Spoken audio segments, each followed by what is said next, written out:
किसी के भी मन की बात जानने की कला एक अद्भुत और उपयोगी गुण है। इसे समझने और विकसित करने के लिए कुछ विशेष बातें ध्यान में रखनी चाहिए। नीचे कुछ महत्वपूर्ण बातें दी गई हैं। 1. चेहरे के हाव भाव पढ़ना।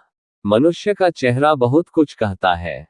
जब इंसान झूठ बोलता है, घबराता है या सच छुपाता है, तो उसके चेहरे पर सूक्ष्म हाव भाव दिखाई देते हैं। बार बार आंखें चुराना या टालना, होंठ दबाना या चबाना, नाक या कान को बार बार छूना, मुस्कुराहट बनावटी लगना। 2. आंखों की भाषा समझना। आंखें मन का आईना होती हैं। अगर कोई बार बार इधर उधर देखता है, तो वह असमंजस या झूठ में हो सकता है। अगर वह आंखों में आंखें डालकर बात नहीं कर रहा, तो वह कुछ छुपा रहा है। जब आंखें चमकती हैं, तो व्यक्ति उत्साहित या खुश होता है। 3. सुनने की कला। अच्छा श्रोता बनने से आप बहुत कुछ जान सकते हैं। लोग क्या नहीं कह रहे, वह ज्यादा महत्वपूर्ण हो सकता है। बीच बीच में रुकना, शब्दों को टालना, ये सब उनके मन की स्थिति को दिखाते हैं। 4. बॉडी लैंग्वेज का निरीक्षण। शरीर का व्यवहार मन की स्थिति का संकेत देता है।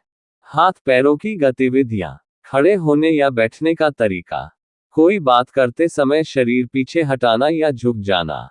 5. सवाल पूछने की कला। अगर आप सही सवाल सही समय पर पूछें, तो सामने वाला खुद ही अपनी मन की बात बता देता है। उदाहरण, अगर तुम्हें पूरी आजादी मिले, तो तुम क्या करोगे? इस तरह के सवालों से उनके अंदर की इच्छा और सोच बाहर आने लगती है। 6. विश्वास बनाना। जब कोई व्यक्ति आप पर भरोसा करता है, तो वह खुद ब खुद अपने मन की बातें शेयर करने लगता है। उसे जज न करें, उसकी बातें ध्यान से सुनें, उसे सुरक्षित महसूस कराएं। 7.